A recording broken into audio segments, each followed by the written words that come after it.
OMG Mabuhay Squad, check out what RJ and I discovered. I know. It's so cool. It's amazing.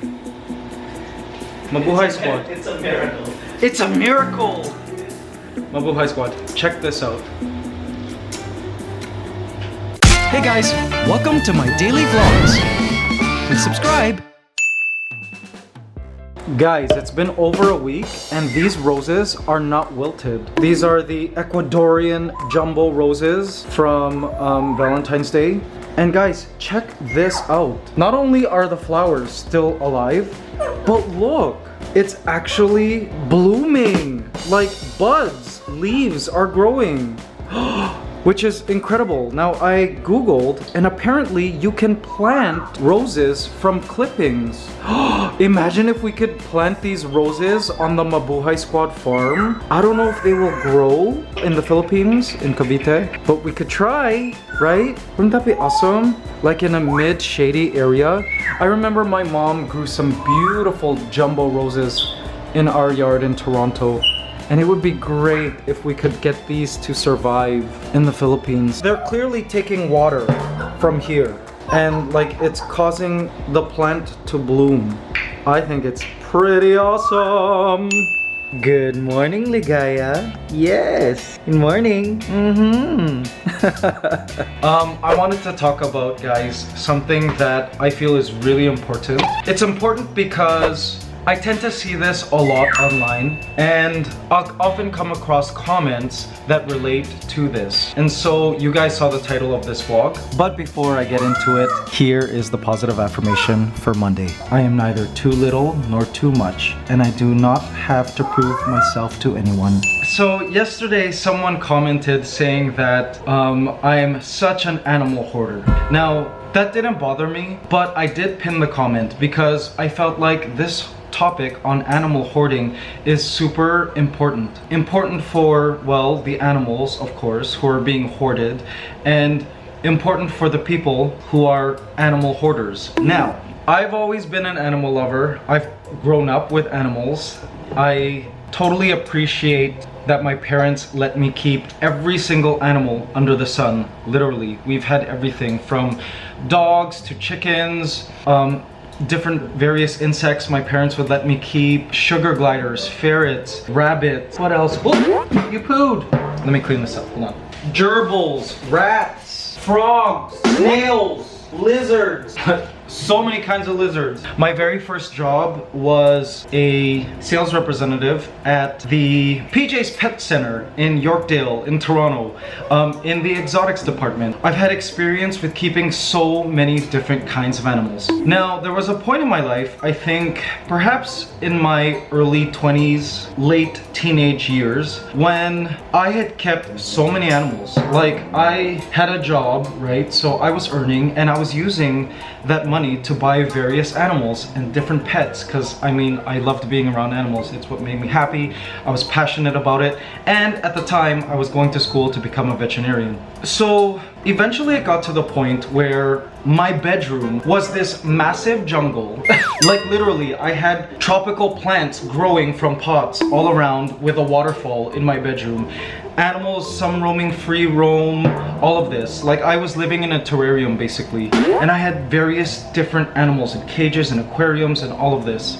I felt it was more economical to like heat up my entire room and make it humid and keep all these different tropical animals inside. It was like that level. Now, as a young adult, I eventually found myself burning out because of the duties. Eventually I started to slack with some of the maintenance. Like instead of changing, I don't know, bedding of a mouse or a gerbil every day or every other day, it would be like every 4 days, and it would be whenever I would start to smell something, you know, things like that. And then when I started to realize that, hey, I'm slipping on the maintenance here, you know what I mean?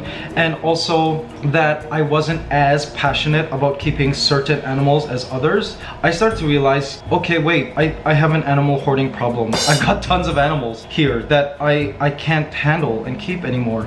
And at the same time, I had a job and I was also going to school. I mean, I'm a young adult, so I had a social life too. Like I like to go out, hang out with friends. So it just totally became unsustainable. So I ended up, thank goodness, before animals were started to die or get sick, I ended up rehoming them, giving them away to other people, selling off pets, making sure every single animal who I loved, it's not like I didn't love them anymore. I love them so much and they made my life so fulfilled. But I had to make sure that they were living in homes that would provide them the best life that they could. And it was in that point of my life, I think it was like early 20s, when I realized, wow, pet hoarding is a problem. It can become a problem very fast if you're not careful. And I promised myself I would never become a pet hoarder again. You know what I'm saying? So now, to help with making sure I don't hoard, I wanted to share with you guys a 5-level pet system that I go through in my head to categorize pets to make sure I'm able to handle the maintenance and even that I'm mentally prepared to own and keep and take on a new pet into my growing menagerie. So I classify animals under 5 categories. The first being the super lowest maintenance pets, and the 5th being the highest maintenance pets. I'm gonna go through all the levels now. So the first level are, in my mind, the super duper easiest pets to keep. These pets are usually things like insects. I mean, a pet caterpillar where you just need to put leaves, add a little bit of water. Truth be told, a lot of tarantulas fit under category 1. They literally just need like a container, a little bowl of water, and crickets once a week. So that's category 1. That's level 1. Very, very low maintenance pets. They're kind of like plants. Plants also kind of fit under low maintenance pets. Level 2 are also low maintenance pets, but they require a little bit extra care. So in this case, most snakes fall under this category. Eventually, when an ant colony is really big, a large ant colony will fit under level 2. And I would say some aquatic animals like fish fall under level 2, like goldfish. Now onto level 3. These animals are medium maintenance pets. So they do require a little bit more time and a little bit more maintenance and knowledge. So for example, my fish tank over there, I would consider that a level 3 maintenance pet. And a lot of reptiles and herps fit under this category, I find. Some of the lower maintenance lizards like certain geckos, and I remember my first lizards were anoles, you know, really small lizards like that. I consider those level 3 pets. My frog there, Jabba the Hutt, he's also a level 3 pet. Just need to feed him, change his water every now and then. Doesn't need any kind of playtime or interaction time or that kind of thing. Very easy pet to care for and feed, but does require some maintenance and knowledge. All right guys, I'm making coffee. Things are getting serious. Then you have level 4, which are higher maintenance and more demanding than the level 3 pets and require more time. So for me, these pets are like the larger herps, like the chameleons. Like they need a very special care, special cage and environment, and they do demand time, like preparing their food. You know what I mean? It's not like you just throw something in and they eat it. No, you gotta like chop up veggies. You need to get the right veggies. You need, I don't know, you need to get different various insects and all of this. Bunnies, things like that, which require some playtime. They require a lot of cleanup time, preparation of food, various kinds of food. Chickens, as you saw with Hope. Hope was pretty demanding. Not as demanding as, say, Ligaya, but very demanding in terms of care and pet and maintenance. So when you get to the level 5 pets, this is where things get intense. Level 5 pets are very, very demanding. I would say level 5 pets require a good 20% or more of your day. Level 5 pets, for me, are pets like dogs, cats, parrots. Right, the guys? I'd say I spend about 30-40% of my day with you. They also take up a lot of money, these pets. These level 5 pets. You have to be there for a lot of their care. It's not like you can just stick them in a cage, do stuff to the cage, provide what they need in a cage. No, like level 5 pets requires, in my mind, some kind of interaction throughout the day and are very, very intensive and involved pets. Sugar gliders, believe it or not, fall under category 5. Any of you sugar glider owners out there? I know a lot about sugar gliders, guys, because I was part of this like sugar glider forum for so long in the past. Quick story, I even traveled to like a sugar glider convention all the way in Arkansas from Toronto in 2007. So that is my 5-point system. Now, have a look now at my menagerie. I would say, yes, I would say the Gaia, can you come here? Wait. You see, demanding. Family guys, I'll give you a little bit of banana, but you need to be quiet because this is an important video, the guys. We don't want other animals dying out there. Okay, alright, so looking at my menagerie, right? I would say the great majority of pets that I own, yes, I've got a lot of pets, but the majority of them are level 1 and 2 pets. And then I have a few level 3 pets, a very few level 4 pets, like basically my chameleon, essentially. Like after Legaya right now, my chameleon takes the most amount of care, but it's not even a lot. And then I have one level 5 pet, which is Legaya. And soon we're gonna be able to take on another level 5 pet, which is the puppy. This is how I gauge whether I can take on a new pet or not. Like, usually yes. If I have the space, I will take on a level 1 or 2 pet. Easy. Level 3 pet, I'll have to really think about it. Level 4 pet, definitely think about it, and I'll usually say no. And a level 5 pet, taking on another one, that is usually several months to a year or more of contemplation on whether we're gonna get it. Now, things to consider that I also wanted to address is, do we have the physical help to be able to take care of a pet when I'm faced with a decision to take on a new pet? Now, when I say physical help, I mean Ellsie, who is our house helper, who by the way loves pets. There was a comment I saw that she was like, oh, I feel sorry for Ellsie because she's the one taking care of all the pets. First of all, no. I am involved with the maintenance of all of these pets as well. Second of all, her job, which we pay her well for, is to help with some of the maintenance and duties in my house, which includes my pets. This is her career, and she is paid very well. She's part of the family now. Second of all, Ellsie loves animals just as much as I do. Right now, she's obsessed with watching monkey videos because we talked about that one time when we were offered a baby monkey. Which by the way is a level 5 and I said no. So don't feel sorry for Ellsie. She's happy and we're all happy here. Another thing I think about is, in my line of career, we're often traveling. So I think, okay, are we able to take on this animal now because we're going through a season soon where we'll be traveling? For example, this year, RJ and I have chosen to not travel as often.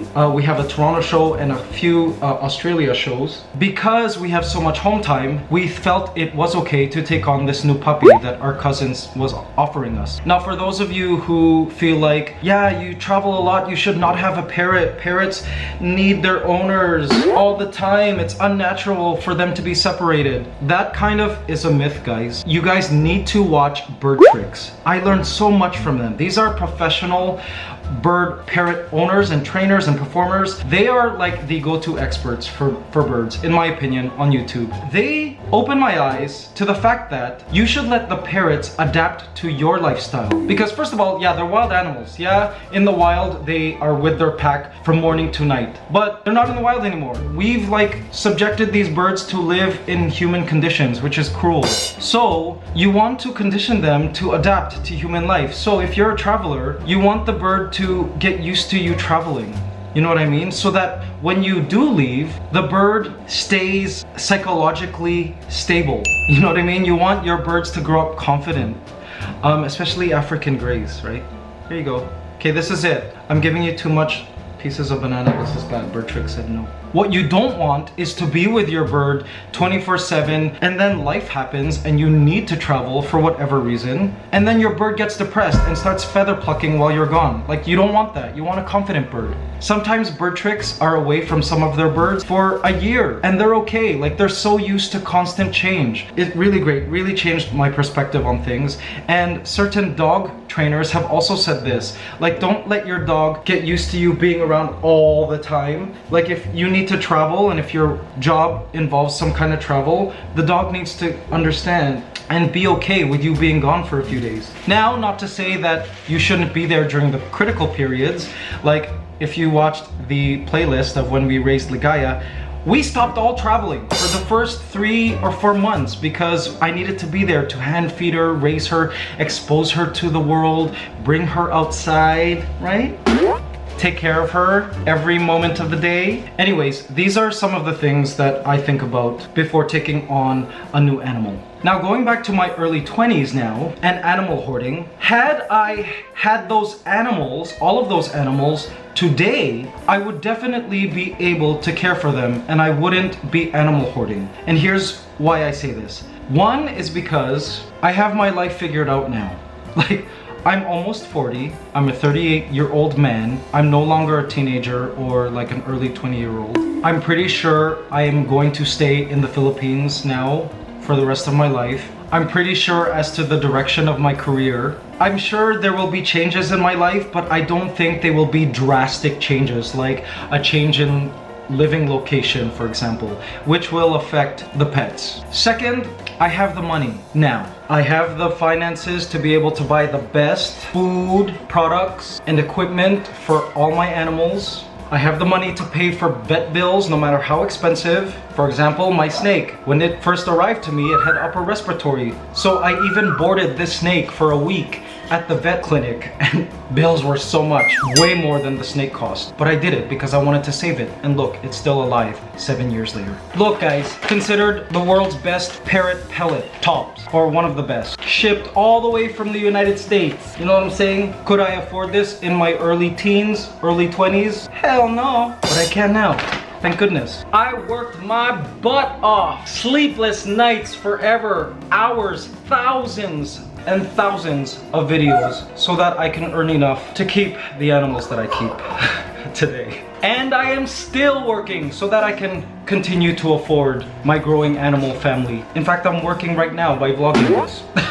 I also now have the space. Yes, I have my condo, which is a limited space, but I'm building a home with a 2-story pet room, a 3-story aviary, and we've got a lot of space, both indoor and outdoor on the property to have more animals. I also have help at the Ellsie, and then once we move to the Mabuhay Squad farmhouse, we will be hiring more help, and at the Ellsie we'll be training these staff to help care for the various animals that we have and that we'll be taking on from a go-forward basis. For those of you who might be thinking, yeah, but you should be there. They're your pets. You shouldn't let anyone else care for them. It should be you.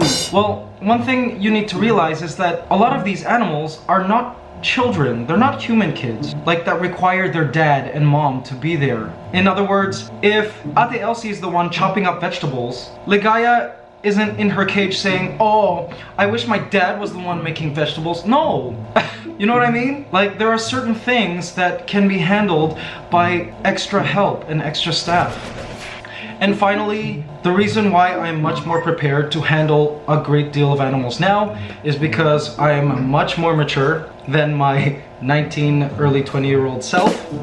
I'm not bar hopping like I used to. It's just, I'm kind of settling down now at that life stage, and I understand what it means to take on a new pet.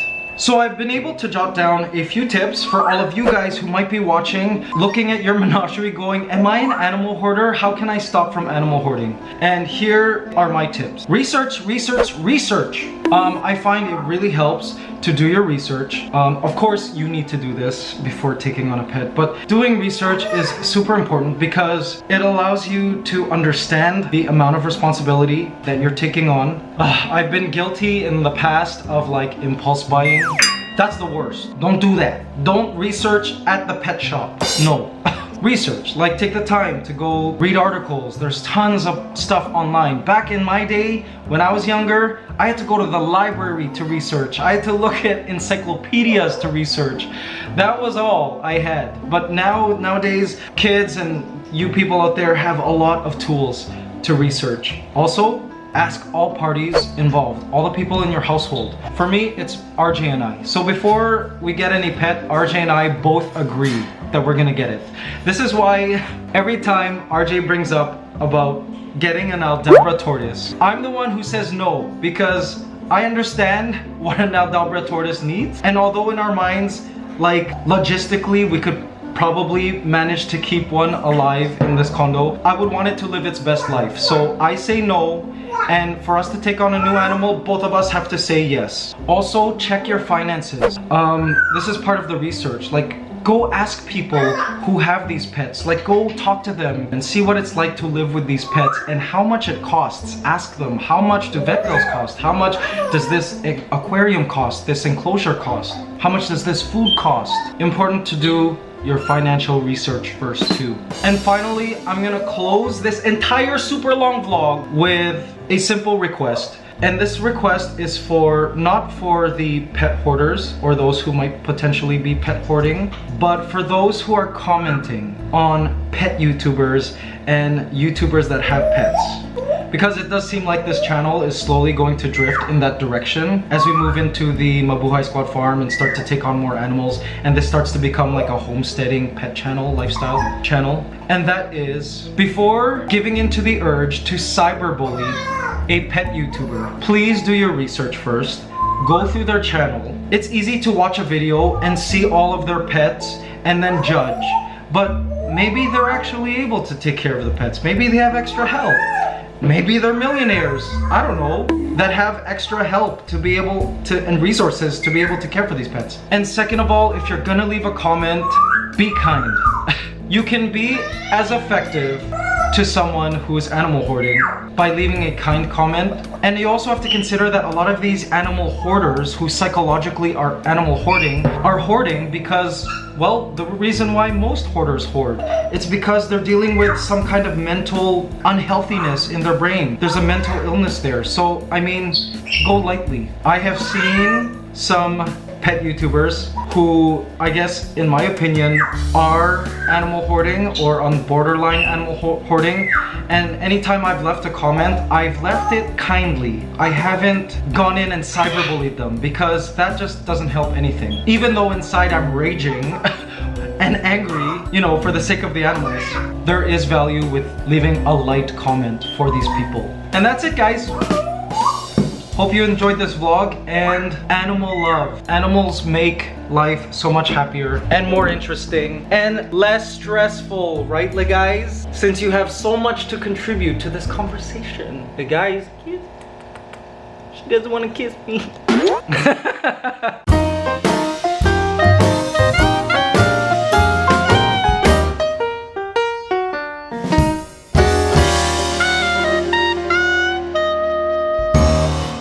Actually, correction, I consider monkeys to be level 6. I think you can pretty much say goodbye to your life if you take on a monkey. Life as you know it changes forever. It's like having a child, except children grow up by the time they hit like 19 or 20 and they live on their own. This monkey stays a child for life.